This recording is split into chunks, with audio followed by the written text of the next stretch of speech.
Bonjour à tous et bienvenue dans cette vidéo numéro 4 de la semaine de la cystite. Alors nous allons voir tout simplement qu'est-ce qu'il faut manger pour limiter les crises et le temps de crise tout simplement. Avant toute chose, je voulais vous dire que si vous voulez télécharger mes deux e-books, vous avez un email juste en dessous, pas un email, pardon, un lien juste en dessous, tout comme si vous souhaitez prendre un rendez-vous avec moi, vous avez également un lien où on peut prendre un rendez-vous en ligne par webcam tout simplement pour faire le point sur votre bien-être.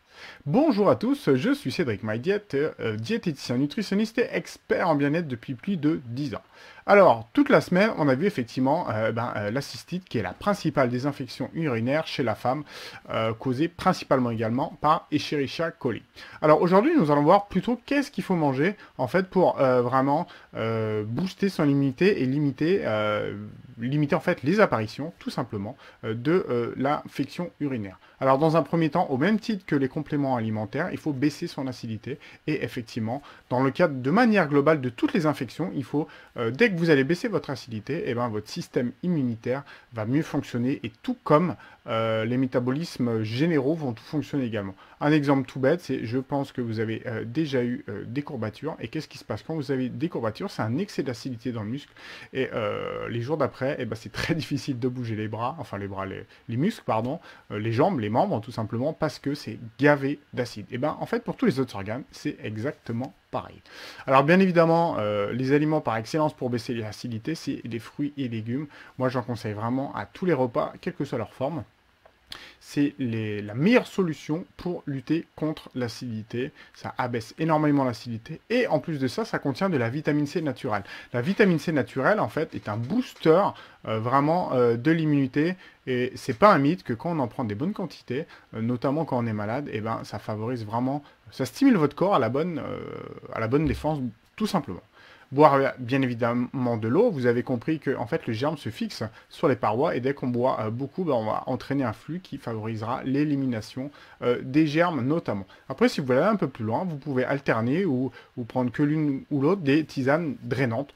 Hein, il y en a beaucoup sur le marché, prenez ce qui vous convient, essayez plutôt de prendre des tisanes en vrac, c'est toujours mieux en termes de qualité et en termes d'emballage, il y en a moins aussi. Et vous pouvez aussi favoriser la prise de tisane de thym. La tisane de thym, c'est un bon vieux remède de grand-mère, comme on dit, antiseptique, à large spectre. Donc, alternez tisane drainante et tisane de thym, et comme ça, vous avez au niveau de l'hydratation, on va dire, vous êtes au top pour favoriser l'élimination de tout ça. Alors après, là, ce que je conseille, ce qu'il faut vraiment limiter, c'est les sodas, même, et je dirais surtout les light, d'accord? C'est pas parce qu'il n'y a pas de sucre que c'est mauvais, c'est même presque encore pire pour le foie, les édulcorants, mais enfin, c'est pas l'objet de cette vidéo. Donc, soda, tout ce qui est, ça acidifie, pardon, énormément tout votre corps. Alors, différence entre acide et acidifiant, je viens d'en avoir l'idée. Acide, une tomate, un jus de citron, c'est acide. Par contre, dans le corps, c'est pas acidifiant. C'est-à-dire qu'après la digestion, toutes les vitamines, minéraux et tous les éléments qui contient vont faire que justement votre sang s'abaisse. Enfin, votre acidité de sang s'abaisse. Alors que quand on prend un soda, c'est acidifiant, c'est-à-dire c'est acide au goût. Et en plus de ça, c'est acidifiant pour le sang, donc pour le sang, pardon. Donc il y a absolument zéro bénéfice. Donc les sodas et les alcools de manière globale, je déconseille pendant les phases de crise parce que c'est là où on augmente énormément l'acidité. Ce que je conseille aussi également de limiter, c'est tous les produits sucrés du commerce. Les sodas acidifient parce qu'il y a de l'acide qui est rajouté dedans, il y a du CO2 dessus, mais aussi il faut savoir que tous les sucres rapides, tous les sucres raffinés, tous les sucres blancs acidifient également le sang, d'accord? Donc les urines également. Donc c'est pour ça que de manière globale, tous les produits sucrés du commerce, il faut les limiter en phase vraiment de crise. Et après, vous pouvez même limiter quasiment tout le temps, c'est pas un mal, c'est souvent des aliments qui sont très vides nutritionnellement. Vous pouvez les remplacer notamment par des petites baies séchées de canneberge ou de cranberry, si vous aimez bien le sucre, le goût sucré plutôt, pardon. Comme ça vous amènera des éléments qui favorisent l'élimination des germes.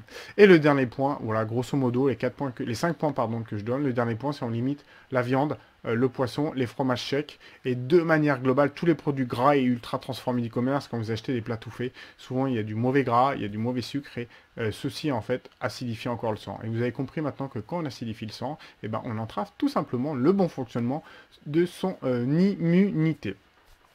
Voilà, vous savez à peu près tout sur la diète, on va dire, de la cystite. Vous avez compris que entre maintenant les solutions naturelles et la diète, ça amène vraiment, on a vraiment des résultats très intéressants. Donc je vous conseille de le faire au plus rapidement si vous êtes en crise. Je vous dis à demain pour le récapitulatif de la semaine. Bonne journée, au revoir.